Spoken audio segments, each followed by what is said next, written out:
Au cours de l'ouverture des activités de ce jeudi, le président de l'Assemblée nationale, Pascal Nyabenda, a tenu à démentir les informations des réseaux sociaux qui disent que l'Assemblée nationale va prendre la décision de retirer les soldats burundais se trouvant au maintien de la paix à l'étranger. Parmi les questions qui ont été posées au ministre de la Défense et des anciens combattants figure celle en rapport avec l'indemnité des soldats qui leur parvient tardivement, des plaintes contre le mauvais comportement des militaires, le matériel insuffisant et des conséquences qui pourraient découler du retrait des soldats burundais de l'étranger. Le ministre de la Défense nationale a indiqué que le gouvernement burundais n'a aucune part concernant les indemnités qui arrivent tardivement aux militaires. Pour le moment, l'Union européenne a même pris la décision de réduire ces indemnités jusqu'à 20%.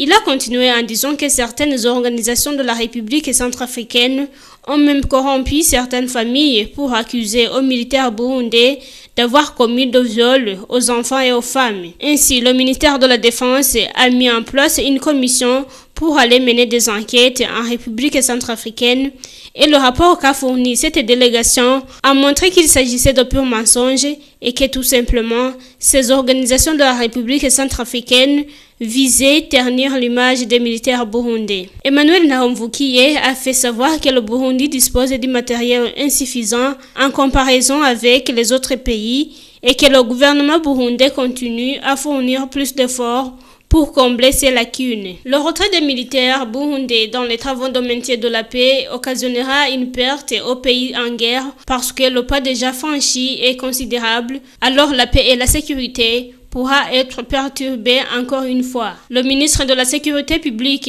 Alain Guillaume Bunyoni, a également donné une lumière aux questions relatives aux policiers qui ont été renvoyés de la République centrafricaine et à celles des policiers se trouvant dans d'autres pays au maintien de la paix.